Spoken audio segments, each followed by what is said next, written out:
बोलिए सत्यनारायण भगवान की जय। आप सभी को फाल्गुन मास की पूर्णिमा की ढेरों शुभकामनाएं। आज इस वीडियो में हम सुनेंगे सत्यनारायण व्रत कथा। सत्यनारायण भगवान की पंचाध्यायी संपूर्ण व्रत कथा जो है उसी का श्रवण हमें करना चाहिए और वही कथा आपको इस वीडियो के माध्यम से सुनाई जाएगी। आज आप सभी फाल्गुन पूर्णिमा का व्रत कर रहे हैं। व्रत के समय आपको भगवान सत्यनारायण का पूजन करने से पहले संकल्प करना चाहिए। संकल्प करने के बाद आपको पूजन करना चाहिए और पूजन करके यह कथा श्रवण करनी चाहिए। ऐसा माना जाता है कि जो कोई सत्यनारायण भगवान का व्रत करता है, पूजन करता है, कथा सुनता है, भगवान सत्यनारायण उसकी सभी मनोकामनाएं पूरी करते हैं। इस कलयुग में सत्यनारायण भगवान का जो व्रत है वही एकमात्र ऐसा व्रत है जो आपकी सभी इच्छाओं को पूरा करता है। भगवान श्री हरि विष्णु स्वयं कहते हैं कि इस कलयुग में मनुष्य की सभी इच्छाओं को पूरा करने के लिए ही सत्यदेव रूप में वो स्वयं अवतरित हो चुके हैं। इसीलिए सत्यनारायण भगवान का व्रत सबको करना चाहिए, पूजन सबको करना चाहिए। और कुछ करें ना करें परंतु कथा का श्रवण तो आपको अवश्य करना ही चाहिए। इस कथा के श्रवण करने मात्र से ही आपके पाप धुल जाते हैं और आपके जीवन के संकट समाप्त हो जाते हैं तथा आप दिनों दिन उन्नति करने लगते हैं। आइए अब हम कथा सुनते हैं। आपसे निवेदन है कि भगवान की इस कथा को एक बार लाइक अवश्य कर दीजिएगा। यह वीडियो सभी के लिए उपयोगी है तो अधिक से अधिक शेयर कीजिएगा और भगवान की कृपा प्राप्त करने के लिए अपने पूर्णिमासी के व्रत की सफलता के लिए कमेंट बॉक्स में अवश्य लिखिएगा जय सत्यनारायण भगवान। आप देख रहे हैं देवभूमि ज्योतिष संस्थान का प्रतिष्ठित यूट्यूब चैनल देवभूमि धार्मिक। आइए कथा आरंभ करते हैं। अथ श्री सत्यनारायण व्रत पंचाध्यायी कथा प्रथमो अध्यायः। व्यास उवाच। व्यास जी ने कहा कि एक समय सौनक आदि सभी मुनिगण नैमिषारण्य में एकत्र हुए और उन्होंने कलयुग में लोगों के हित के लिए वेदों व पुराणों के ज्ञाता श्री सूत जी से पूछा, हे सूत जी, हे वेद वेदांग के ज्ञाता, इस कलयुग में वह कौन सा व्रत तप है जिसके करने से मनवांछित फल मिलता है? हे महामुने, कृपा करके हमें कलयुग में पापों से छुटकारा और धन धान्य देने वाले कोई उपाय बताएं। हम सब ऋषि मुनि आपके श्रीमुख से वह उपाय सुनना चाहते हैं। श्री सूत जी बोले, हे मुनि श्रेष्ठ, तुम धन्य हो जिसने प्राणियों के हित के लिए ऐसा उत्तम प्रश्न किया है। एक बार ऐसा ही प्रश्न नारद जी ने भगवान कमलापति से किया था, वही मैं आपको सुनाता हूँ, ध्यानपूर्वक सुनो। एक बार की बात है कि नारद जी भ्रमण करते करते पृथ्वी लोक में जा पहुँचे।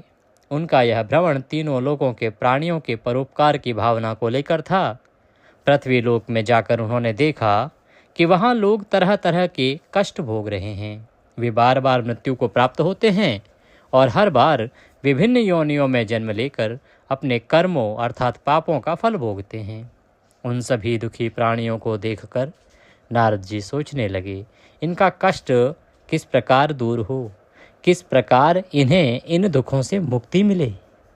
यही सब सोचते विचारते वह विष्णु लोक में आ पहुँचे। वहाँ 4 भुजाधारी भगवान विष्णु शेष शैया पर विराजे हुए थे। वे शंख, चक्र, गदा व कमल अपने हाथों में धारण किए हुए थे। गले में वनमाल पड़ी थी।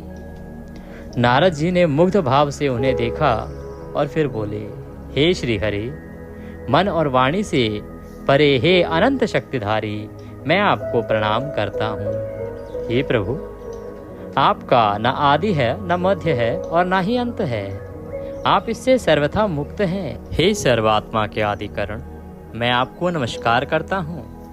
नारद जी की स्तुति सुनकर भगवान विष्णु ने मुस्कुराकर पूछा, हे नारद, तुम्हारे मन में अवश्य ही कोई ऐसी बात है जिसके कारण तुम यहाँ आए हो। तुम्हारे मन में क्या है नारद, मुझे सब बताओ। भगवान के ऐसे वचन सुनकर नारद जी ने कहा, हे प्रभु, मृत्यु लोक के सभी प्राणी अपने पाप कर्मों के कारण बार बार विभिन्न योनियों में जन्म लेकर कष्ट भोग रहे हैं। हे भगवान, यदि आप मुझ पर कृपा रखते हैं तो इन प्राणियों के दुख दूर करने का कोई सुगम एवं छोटा उपाय बताएं। भगवान श्री विष्णु बोले, हे नारद, तुम हमेशा सबका हित चाहते हो, तुम साधु हो, प्राणियों के कल्याण के लिए यह तुमने बड़ा ही उत्तम प्रश्न किया है। मैं तुम्हें बताता हूँ कि किस व्रत को करने से व्यक्ति मोह से छूट जाता है। हे नारद, जो व्रत मैं तुम्हें बताने जा रहा हूँ ना, वह स्वर्ग और मृत्यु लोक दोनों में दुर्लभ है, किंतु तुम्हारे स्नेह के कारण मैं तुम्हें इस व्रत का पूरा विधि विधान बताता हूँ। सुनो नारद, भगवान सत्यनारायण का विस्तार पूर्वक व्रत करने से तत्काल ही सुख प्राप्त होता है और अंत में प्राणी मोक्ष का अधिकारी होता है। श्री विष्णु के मुख से ऐसे प्रीति युक्त वचन सुनकर नारद जी ने पूछा, प्रभु, इस व्रत के करने से क्या फल प्राप्त होता है, इसकी विधि और समय क्या है, तथा इसे पहले किस किसने किया है, कृपा करके यह सभी विस्तार पूर्वक बताएं। श्री विष्णु भगवान ने कहा, हे नारद, यह व्रत दुख और शोक को दूर करने वाला है। इससे धन धान्य में वृद्धि होती है तथा सौभाग्य व संतान की प्राप्ति होती है। प्राणी को चारों दिशाओं में विजय श्री दिलाने वाले इस व्रत को व्यक्ति किसी भी दिन पूर्ण श्रद्धा व भक्ति से कर सकता है। सायंकाल धर्म में पूरी आस्था रखते हुए बंधु बांधवों सहित किसी ब्राह्मण के सहयोग से भगवान श्री सत्यनारायण जी का पूजन करना चाहिए। सवाया प्रसाद बनाना चाहिए। प्रसाद में केले का फल, घी, दूध व गेहूं का आटा लेना चाहिए। यदि गेहूं का आटा उपलब्ध ना हो तो चावल का आटा लें और उसमें शक्कर के स्थान पर गुड़ मिला लें। यह सब मिलाकर सवाया बना नैवेद्य भगवान को अर्पण करें। इसके बाद कथा सुनकर प्रसाद ग्रहण करना चाहिए तथा ब्राह्मणों को दक्षिणा देनी चाहिए। बंधु बांधवों सहित ब्राह्मणों को भोजन कराकर स्वयं भी भोजन करना चाहिए। प्रसाद आदि ग्रहण करने के बाद भजन कीर्तन करना चाहिए।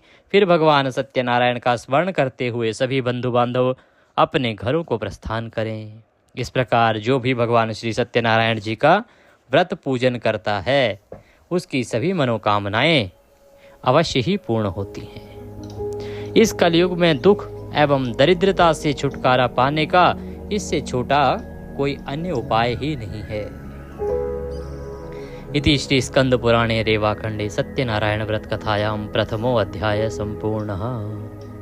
श्रीमन्नारायण नारायण नारायण लक्ष्मी नारायण नारायण नारायण भजमन्नारायण नारायण नारायण श्रीमन्नारायण नारायण नारायण। द्वितीय अध्यायः, दूसरा अध्याय प्रारंभ करते हैं। तो सूत जी बोले, हे मुनीश्वर, पहले इस व्रत को किस किसने किया, अब मैं तुम्हें इस विषय में बतलाता हूँ। सुनिए, बहुत ही रमणीय स्थल काशीपुरी में एक बड़ा ही निर्धन ब्राह्मण रहता था। वह भूख प्यास से दुखी यहाँ वहाँ भटक कर भिक्षा मांग कर अपना पेट भरता था। इस ब्राह्मण को दुखी देखकर ब्राह्मणों से प्यार करने वाले भगवान विष्णु बड़े व्यथित हुए। फिर एक दिन वे बूढ़े ब्राह्मण का वेश धारण कर पृथ्वी पर आकर उस ब्राह्मण से बोले, हे विप्र, तुम इतने दुखी होकर इस पृथ्वी पर क्यों भटक रहे हो? कृपा कर मुझको अपनी विपदा बताओ। तो ब्राह्मण बोला, हे बंधु, मैं अत्यंत ही निर्धन और दुखी हूँ। क्या आप इस निर्धनता से मुक्ति पाने का कोई उपाय जानते हैं? और यदि जानते हैं तो कृपा करके मुझको कहो, मैं भी उस उपाय को अवश्य करूँगा, जिससे कि इस कष्टपूर्ण जीवन से मुझे मुक्ति मिल सके। इस प्रकार से ब्राह्मण ने भगवान से कहा। जब भगवान एक साधु का रूप धारण करके उस ब्राह्मण के सामने पहुंचे तो बूढ़े ब्राह्मण का वेशधारी भगवान सत्यनारायण बोले, सत्यनारायण स्वरूप भगवान विष्णु सबको मनचाहा फल देने वाले हैं, अतः हे विप्र, तुम उन्हीं का उत्तम व्रत व पूजन करो। भगवान सत्यनारायण का यह व्रत व पूजन करने से मनुष्य के सभी दुख दूर हो जाते हैं। गरीब ब्राह्मण बोला, हे भगवान, कृपा करके मुझे इस व्रत का विधि विधान बताएं। आपके अनुसार उत्तम फल प्रदान करने वाले इस व्रत को मैं अवश्य करूंगा। बूढ़े ब्राह्मण वेशधारी भगवान विष्णु ने उसे सत्यदेव भगवान के व्रत व पूजन का विधान बताया और अंतर्ध्यान हो गए। निर्धन ब्राह्मण ने मन में ही संकल्प लिया कि वह बूढ़े ब्राह्मण द्वारा बताया गया यह व्रत अवश्य करेगा। इन्हीं विचारों के कारण उसे रात भर नींद नहीं आई। दूसरे दिन वह इस संकल्प के साथ भिक्षाटन के लिए निकला कि आज जो कुछ भी भिक्षा में मिलेगा ना, उससे मैं सत्यनारायण जी का व्रत व पूजन करूंगा। उस दिन उसे भिक्षा में काफ़ी कुछ द्रव्य प्राप्त हुआ और उसी से ब्राह्मण ने अपने बंधु बांधवों सहित श्री सत्यनारायण भगवान का व्रत किया। व्रत के प्रभाव और भगवान सत्यदेव की कृपा से वह संपत्तिवान हो गया। तब से उस ब्राह्मण ने प्रति माह व्रत रखना आरंभ कर दिया और अंत में सब पापों से मुक्त होकर वह मोक्ष को प्राप्त हुआ। तो हे विप्रो, इस प्रकार पृथ्वी पर जो कोई भी श्रद्धा पूर्वक इस व्रत को करेगा उसके सभी दुख दूर होंगे। श्रीमन नारायण जी ने यही वचन नारद जी से कहे थे। अब आप लोग बताइए कि और क्या जानने की इच्छा है, क्या सुनना चाहते हैं? तब ऋषिगणों ने कहा, हे सूत जी, अब यह बताएं कि आगे चलकर ब्राह्मण के बाद किस किसने इस व्रत को किया, यह जानने की हमारी प्रबल इच्छा है। सूत जी बोले, उस ब्राह्मण से सुनकर आगे यह व्रत किन किन लोगों ने किया, यह वृतांत भी मैं तुम्हें बताता हूँ, ध्यान पूर्वक सुनो। वह ब्राह्मण धन धान्य से भरपूर होकर एक बार व्रत कर रहा था कि एक लकड़हारा वहां आ गया। लकड़ी का बोझ बाहर रखकर वह प्यास बुझाने के उद्देश्य से ब्राह्मण के घर में गया।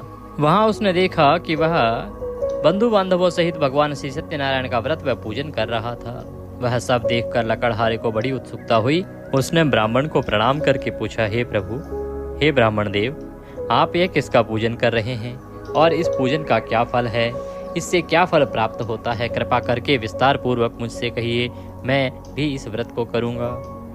ब्राह्मण बोला, हे भाई लकड़हारे, यह हम भगवान सत्यनारायण का व्रत और पूजन कर रहे हैं। सत्यदेव भगवान का यह व्रत सभी मनोरथों को सिद्ध करने वाला और शुभ फलदायी है।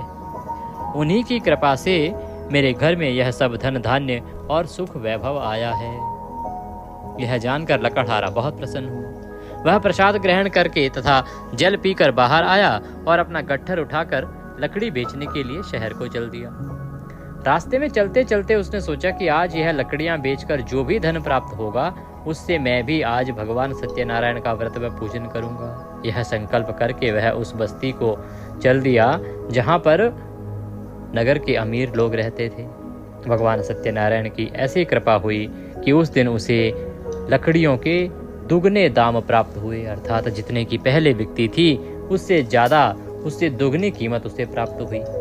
लकड़हारे ने प्रसन्न होकर पके हुए केले, शक्कर, घी, दूध और गेहूं का आटा सवाया बनवा कर खरीद लिया और अपने घर की ओर चल दिया। लकड़हारे ने अपने भाई बांधवों सहित विधि पूर्वक भगवान का पूजन किया, व्रत किया और व्रत के प्रभाव से वह पुत्रवान और धनवान बन गया।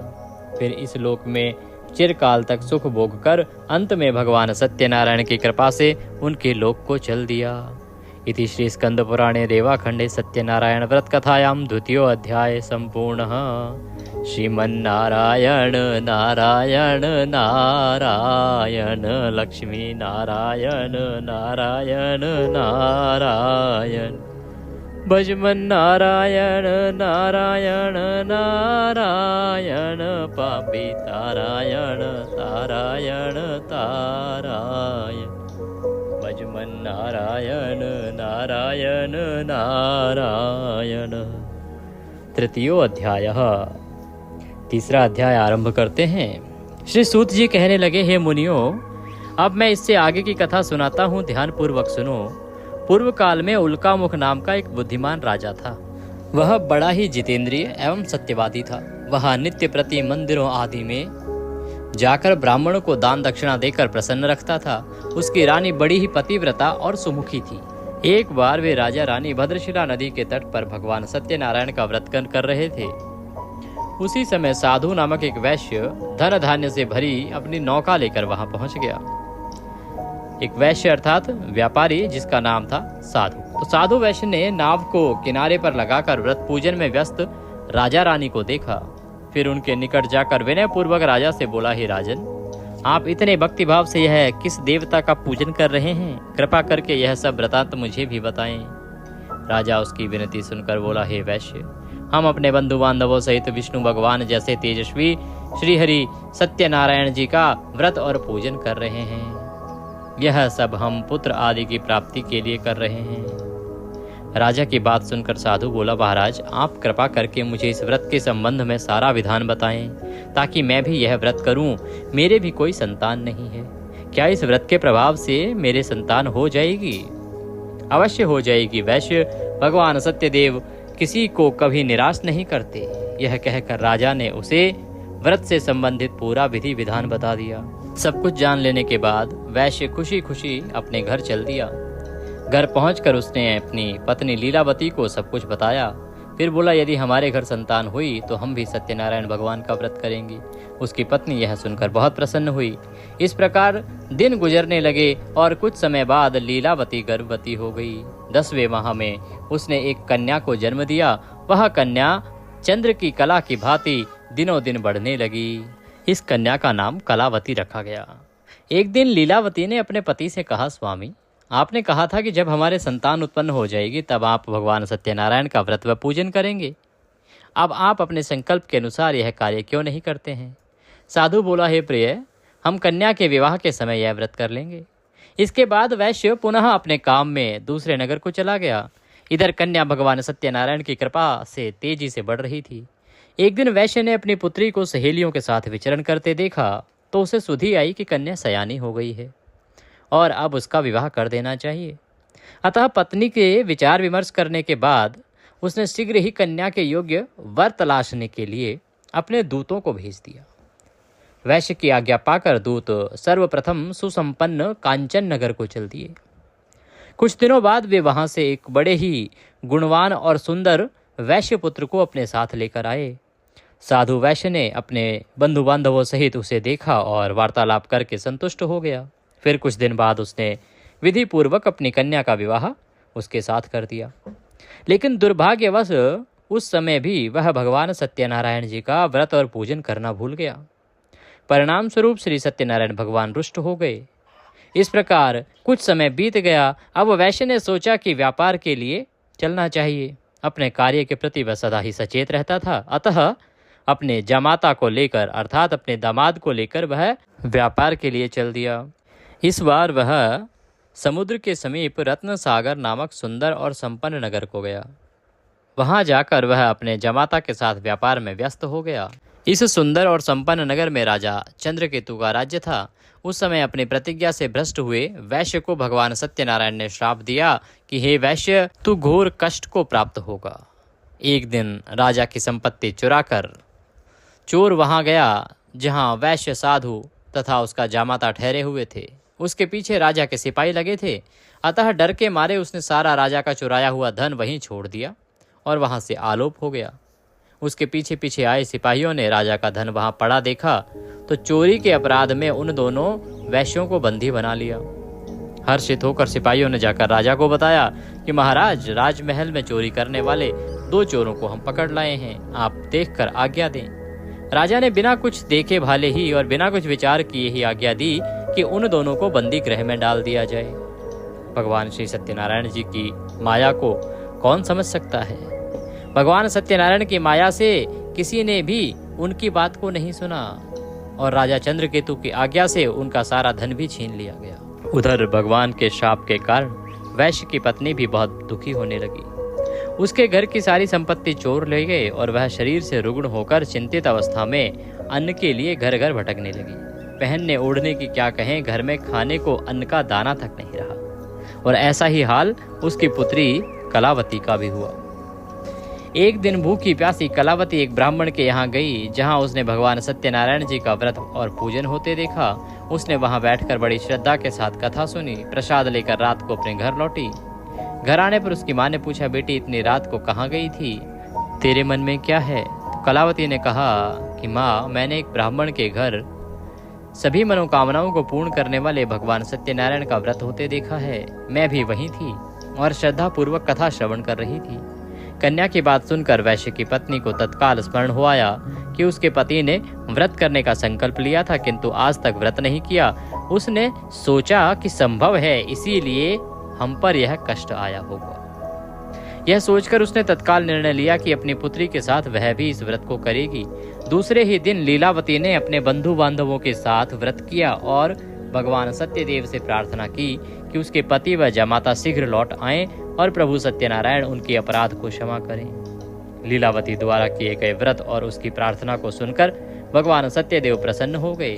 उसी रात उन्होंने स्वप्न में राजा चंद्रकेतु को दर्शन देकर आज्ञा दी कि हे राजा, सवेरा होते ही उन दोनों वैश्यों को मुक्त कर दे तथा उनका छीना हुआ धन भी लौटा दे।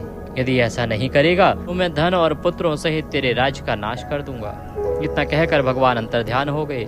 सुबह राजा की आंखें खुली तो उसने सभी सभासदों को अपने स्वप्न के विषय में बताया। फिर आदेश दिया कि चोरी के अपराध में बंदी उन वैश्यों को तत्काल छोड़ दिया जाए और हमारे समक्ष लाया जाए। सिपाही आदर सहित उन दोनों को राजा के समक्ष ले आए। दोनों ने नम्रता से राजा को नमस्कार किया। वे डरे रहे थे कि राजा न जाने आज क्या आज्ञा दे देंगे, लेकिन उन्हें देखकर बड़े ही आदर भाव से राजा ने कहा, भगवान ने आपको कष्ट दिया है, किंतु अब डरने की कोई बात नहीं है। यह कहकर राजा ने बेड़ियां कटवा कर उनकी हजामत वगैरह बनवाई और गहनों वस्त्रों से उन्हें अलंकृत कर उनकी प्रशंसा की। उनका जो धन छीन लिया था उससे दुगना धन देकर उन्हें विदा किया। दोनों ने राजा को प्रणाम किया तथा धन लेकर खुशी खुशी अपने घर को चल दिए। इति श्री स्कंद पुराणे रेवाखंडे सत्यनारायण व्रत कथायां तृतीयो अध्याय संपूर्णः। श्रीमन्नारायण नारायण नारायण लक्ष्मी नारायण नारायण नारायण भजवन नारायण नारायण नारायण श्रीमन्नारायण नारायण नारायण। बोलिए सत्यनारायण भगवान की जय। चतुर्थो अध्याय, चौथा अध्याय आरंभ करते हैं। सूत जी बोले, इस प्रकार साधु नामक वैश्य मंगल स्मरण करके और ब्राह्मणों को दक्षिणा आदि देकर अपने घर चल दिया। अभी वह कुछ ही दूर चला था कि भगवान सत्यनारायण ने साधु वैश्य की मनोवृत्ति जानने के उद्देश्य से दंडी का वेश धारण कर उससे पूछा, हे वैश्य, तेरी नाव में क्या है? धन के मद में चूर वैश्य ने कहा, हे दंडी स्वामी, क्या तुम्हें मुद्रा चाहिए? मेरी नाव में तो बेलपत्र भरे हैं। वैश्य के ऐसे निष्ठुर वचन सुनकर दंडी वेशधारी भगवान सत्यनारायण ने कहा, हे वैश्य, तुम्हारा कहना सत्य हो। इतना कहकर दंडी वेशधारी भगवान सत्यनारायण वैश्य के सामने से हटकर कुछ दूरी पर समुद्र के किनारे जाकर बैठ गए। दंडी के जाने के बाद साधु ने महसूस किया कि जो उसकी नाव है वो काफी हल्की हो गई है और कुछ फूली हुई लग रही है। वह बहुत ही चकित हुआ और कपड़ा हटाकर देखा तो धन के स्थान पर बेलपत्र देखकर उसे मूर्छा आ गई। उसके जामाता ने उसे संभाला और जल आदि छिड़क कर होश में लाया। होश में आने पर वह अपने धन के लिए विलाप करने लगा। तब उसके दामाद ने कहा कि इस प्रकार का शोक क्यों करते हैं? यह उस दंडी स्वामी का श्राप है। आप उस दंडी स्वामी की शरण में चलिए, वह दंडी स्वामी सर्वसमर्थ है, इसमें कोई संशय नहीं है। उनकी शरण में चलने से ही हमें इससे मुक्ति मिलेगी। वहां जाने पर ही मनोवांछित फल प्राप्त होगा। दामाद का कहना मानकर वैश्य दंडी स्वामी की शरण में गया और प्रणाम करके आदरपूर्वक बोला, हे प्रभु, मैंने जो कुछ भी आपसे कहा था उसके लिए मुझे क्षमा कर दें। ऐसा कहते समय वह महाशोक से व्याकुल हो उठा। वैश्य को रोते देखकर दंडी स्वामी ने कहा, रो मत। सुनो साधु, तुम मेरी आज्ञा से विमुख हो गए थे। हे कुबुद्धे, इसीलिए मेरी आज्ञा से ही तुम बार बार दुख भोग रहे हो। अब वैश्य को सारी बात समझ आ गई। वह विनती करके बोला, हे प्रभु, आपकी माया तो ब्रह्म आदि भी नहीं समझ सके, फिर भला मैं आपकी लीला को कैसे समझ सकता हूँ? ब्रह्म आदि आपके अद्भुत रूप व गुणों को नहीं जानते हैं। हे प्रभु, मुझ पर प्रसन्न हो। मैं माया से भ्रमित मूढ़ बुद्धि आपको कैसे पहचान सकता हूँ? मैं अपनी सामर्थ्य अनुसार आपकी पूजा करूँगा। कृपा प्रसन्न हो। हे प्रभु, मेरा धन जैसा पहले था वैसा ही कर दे। मैं आपकी शरण में हूँ, मेरी रक्षा करें। वैश्य के ऐसे भक्ति युक्त वचनों को सुनकर भगवान सत्यनारायण प्रसन्न हुए और वैश्य को मनचाहा वर देकर अंतर्ध्यान हो गए। तब वैश्य अपनी नाव पर गया तो उसने उसे धन से भरा पाया। वह बोला, भगवान सत्यदेव की कृपा से मेरी मनोकामना पूर्ण हुई है। फिर उसने अपने जमाता साथियों सहित भगवान सत्यनारायण की पूजा की। भगवान सत्यदेव की कृपा पाकर साधु बहुत प्रसन्न हुआ। फिर नाव द्वारा अपने देश को चला गया। अपने नगर के तट पर पहुंचकर उसने एक दूत को अपने घर भेजा। दूत ने साधु वैश्य के घर जाकर बताया कि आपके पति व जमाता सकुशल लौट आए हैं। यह जानकर वैश्य की पत्नी लीलावती अति प्रसन्न हुई। उस समय वह अपनी पुत्री के साथ भगवान सत्यनारायण की कथा व पूजन कर रही थी। कथा समाप्त कर उसने प्रसाद ग्रहण किया और अपनी पुत्री से बोली, बेटी मैं जाकर तेरे पिता को देखती हूँ, तू प्रसाद आदि ग्रहण करके आ जाना। यह कहकर वह वहां से चली गई। कन्या ने काम समाप्त किया और बिना प्रसाद व चरणामृत ग्रहण किए वह भी अपने पति से मिलने के लिए चल दी। इस प्रकार प्रसाद ग्रहण न करके पति के पास पहुंची। इस प्रकार प्रसाद का अपमान जानकर भगवान सत्यदेव रुष्ट हो गए। उन्होंने उसके पति तथा धन से भरी नाव को जल में डुबो दिया। यह देखकर कन्या को बड़ा दुख हुआ और वह चक्कर खाकर भूमि पर गिर पड़ी। नाव को डूबते तथा कन्या को मूर्छित देखकर साधु को बड़ा आश्चर्य हुआ। मल्लाह भी अचरज करने लगे। लीलावती बेटी की ऐसी हालत देखकर बड़ी व्याकुल हुई और अपने पति से बोली, हे स्वामी, नाव सहित जमाता कहाँ और कैसे गायब हो गए? मुझे तो लगता है यह अवश्य ही किसी देवता का प्रकोप है। आखिर भगवान सत्यनारायण की लीला को कौन समझ सकता है? यह कहकर वह पुत्री के साथ विलाप करने लगी। उसकी पुत्री ने कहा कि वह भी अपने पति के वियोग में यही जल समाधि ले लेगी। यह देखकर वैश्य बहुत ही दुखी हुआ। उसे समझते देर न लगी कि यह सब भगवान सत्यदेव के कुपित हो जाने के कारण ही हुआ है। पुत्री या पत्नी से अवश्य ही कोई भूल हुई है। आखिर उनकी माया को कौन समझ सका है? मैं स्वयं उनकी माया से मोहित हूँ। उसने उन्हें अपने पास बुलाकर अपनी शंका व्यक्त की और बोला, मैं विधि विधान से भगवान सत्यनारायण का पूजन करूंगा, वे मेरी पुत्री को क्षमा करें। वह बार बार भगवान से क्षमा याचना करने लगा तो भगवान सत्यदेव उस पर प्रसन्न हो गए। तभी आकाशवाणी हुई, हे साधु, तेरी पुत्री मेरा प्रसाद छोड़कर अपने पति को देखने के लिए आई थी। इसी कारण इसका पति नौका सहित अदृश्य हो गया है। यदि यह घर जाकर प्रसाद ग्रहण करके आए तो इसका पति इसे अवश्य ही मिल जाएगा, इसमें कोई संशय नहीं है। वैश्य की पुत्री ने भी यह आकाशवाणी सुनी। वह तत्काल ही घर गई, प्रसाद ग्रहण किया और जब कन्या लौटकर आई तो उसका पति सही सलामत वहां उपस्थित था। यह देखकर वह बहुत ही प्रसन्न हुई और पिता से बोली, हे पिताजी, अब घर को चलिए, अब क्या देर है? हे बेटी, हमें भगवान सत्यदेव का पूजन करना है। यह कहकर साधु ने सबके साथ मिलकर भगवान सत्यनारायण की कथा सुनी तथा पूजन किया। फिर अपने बंधु बांधवों व जामाता सहित घर गया। उस दिन के बाद से वह प्रत्येक पूर्णिमा व संक्रांति को भगवान सत्यनारायण का पूजन करते हुए अनेक सुख भोगता हुआ अंत में भगवान सत्यनारायण के वैकुंठ लोक को चला गया, जो देवताओं के लिए भी दुर्लभ है तथा जहाँ सत रज तम तीनों गुण प्रभावी रहते हैं। इति श्री स्कंद पुराणे रेवाखंडे सत्यनारायण व्रत कथायां चतुर्थो अध्याय संपूर्णः।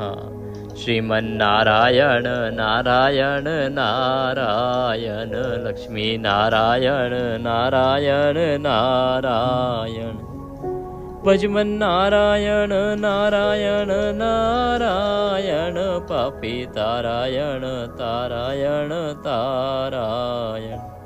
बोलिए श्री सत्यनारायण भगवान की जय। पंचमो अध्याय, आज की कथा का यह 5वां और अंतिम अध्याय होगा। इसके बाद यह कथा पूर्ण होगी। तो सूत जी कहने लगे, हे मुनिगणों सुनो, अब मैं तुम्हें इससे आगे की कथा सुनाता हूँ। तुंगध्वज नामक एक राजा था जो अपनी प्रजा का संतान की भांति पालन करता था, किंतु भगवान सत्यनारायण का प्रसाद ना लेने से उसे बहुत दुख भोगने पड़े। एक दिन राजा शिकार खेलने के लिए वन में गया। वहां उसने बहुत से जीवों का शिकार किया। वहीं एक वट वृक्ष के नीचे उसने कुछ ग्वालों को भगवान सत्यनारायण का पूजन करते देखा, किंतु गर्व के कारण ना तो वह पूजन स्थल तक गया और ना ही भगवान को प्रणाम किया। फिर भी गोप ग्वाल प्रसाद लेकर राजा के पास गए।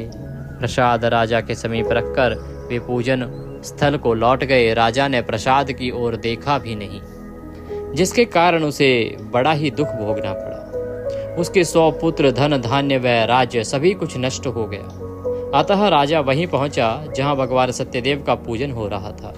वहां जाकर राजा ने ग्वाल वालों के संग भगवान सत्यनारायण का पूजन किया, क्षमा याचना की। इससे भगवान सत्यनारायण प्रसन्न हो गए। उनकी कृपा से उसे पुत्र आदि सब कुछ प्राप्त हो गया। फिर इस जीवन में सुख भोग कर अंत समय में वह सत्यनारायण भगवान के लोक को चला गया। इस परम दुर्लभ सत्यनारायण व्रत को जो भी धारण करता है, इसकी फलदायी कथा को भक्तिपूर्वक सुनता है, उसे श्री सत्यनारायण जी की कृपा से भरपूर धन धान्य आदि प्राप्त होती है। दरिद्र धन पाते हैं, बंदी बंधनों से मुक्त हो जाते हैं, भयग्रस्त का भय मिट जाता है। यह निसंदेह सत्य है। इस कथा व व्रत के प्रभाव से व्यक्ति जीवन भर सुख भोग कर अंत में सत्यलोक पहुंच जाता है। हे विप्रो, यह मैंने सत्यनारायण व्रत की कथा कही।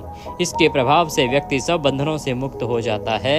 यह व्रत पूजन कलयुग में विशेष फलदायी है। भगवान सत्यनारायण अलग अलग समय में अलग अलग रूप धरकर अपने भक्तों को सुख पहुंचाते हैं। कोई उन्हें काल कहता है, कोई ईश्वर, कोई सत्यदेव तो कोई सत्यनारायण। अनेक रूप धारण कर भी वे मनचाहा फल देने वाले हैं। कोई सत्यदेव तो कोई सत्यनारायण। इस प्रकार से उन्हें अलग अलग नामों से जाना जाता है, पुकारा जाता है। अनेक रूप धरकर भी वे मनचाहा फल देने वाले हैं। कलयुग में सत्यव्रत रूपी सनातन सत्यनारायण ही होंगे। सभी को मनचाहा फल देने के लिए भगवान विष्णु ने सत्यनारायण का रूप धर लिया है। हे मुनिगणों, जो इस कथा का नित्य पाठ करेंगे अथवा सुनेंगे, श्री सत्यनारायण की कृपा से उनके समस्त पाप नष्ट हो जाएंगे। सूत जी बोले, हे मुनीश्वरों, जिन्होंने सत्यनारायण का व्रत पहले किया था, उसके अगले जन्म की कथा मैं सुनाता हूँ, उसे ध्यानपूर्वक सुनो। लकड़ी बेचने वाला लकड़हारा भीलराज गोहराज बना और श्री राम जी की सेवा करके मोक्ष का अधिकारी बना। राजा उल्कामुख महाराज दशरथ और श्री रंगनाथ जी की पूजा कर वैकुंठवासी हुए। साधु नामक वैश्य सत्यव्रतधारी मोरध्वज राजा बना। वह आधा शरीर आरे से चीर कर दान देने के कारण मोक्ष को प्राप्त हुआ। राजा तुंगध्वज स्वयंभू मनु हुए। वे सभी को वैष्णव पथ पर लगाकर भागवत बना वैकुंठ को गए। श्री स्कंद पुराणे रेवाखंडे सत्यनारायण व्रत कथायाम 5वां अध्याय संपूर्ण। बोलो सत्यनारायण भगवान की जय। श्रीमन्नारायण नारायण नारायण, लक्ष्मी नारायण नारायण नारायण, पापी तारायण तारायण तारायण, लक्ष्मी नारायण नारायण नारायण। बोलिए सत्यनारायण भगवान की जय। इसी के साथ सत्यनारायण भगवान की है पंचाध्यायी संपूर्ण कथा यहाँ समाप्त होती है। कथा करने के बाद आपको जय लक्ष्मी रमणा, स्वामी जय लक्ष्मी रमणा जो आरती है भगवान की, वह आरती करनी है। आरती करके भगवान को पंजीरी और पंचामृत के साथ केले का भोग लगाएंगे। तो पंजीरी बनाइए, पंचामृत बनाइए। और पंचामृत आप जानते ही हैं, कच्चा दूध, दही, घी, शहद और शक्कर 5 चीज़ों से बनता है। और केले के छोटे छोटे टुकड़े उसमें काट के डाल लीजिएगा, थाली में सजाइएगा, तुलसी का पत्ता उसमें रखिएगा ऊपर से, और भगवान को प्रेम पूर्वक भोग लगाइएगा। भोग लगाने के बाद आपको पुष्पांजलि अवश्य करनी चाहिए। पुष्पांजलि किसी भी पूजा की अंतिम क्रिया होती है। तो सत्यनारायण भगवान का जब पूजन कर रहे हैं तो पुष्पांजलि अवश्य कीजिएगा। विधि अगर नहीं ज्ञात है तो चैनल पर अपलोड किया हुआ है वीडियो, उसको अवश्य देख लीजिएगा। पुष्पांजलि में क्षमा याचना की जाती है, जो जाने अनजाने की गलतियां हैं, कोई त्रुटियां हैं उनके लिए। और भगवान की पुष्पांजलि करके आप अपने व्रत को पूर्ण करेंगे। पूर्ण करने के लिए जैसे व्रत का समय होता है, चंद्र अर्घ व्रत कर रहे हैं तो चंद्रमा को अर्घ देकर आप व्रत खोलेंगे। तो ये थी जानकारी सत्यनारायण व्रत से संबंधित। आपने कथा का श्रवण किया, वीडियो थोड़ा भी उपयोगी लगे तो एक बार लाइक अवश्य कर दीजिएगा। कमेंट बॉक्स में अवश्य लिखिएगा जय सत्यनारायण भगवान। भगवान सत्यनारायण आपके व्रत को सफल करेंगे और आपके सभी मनोरथ सिद्ध करेंगे। भगवान सब पर कृपा करें। जय सत्यनारायण भगवान।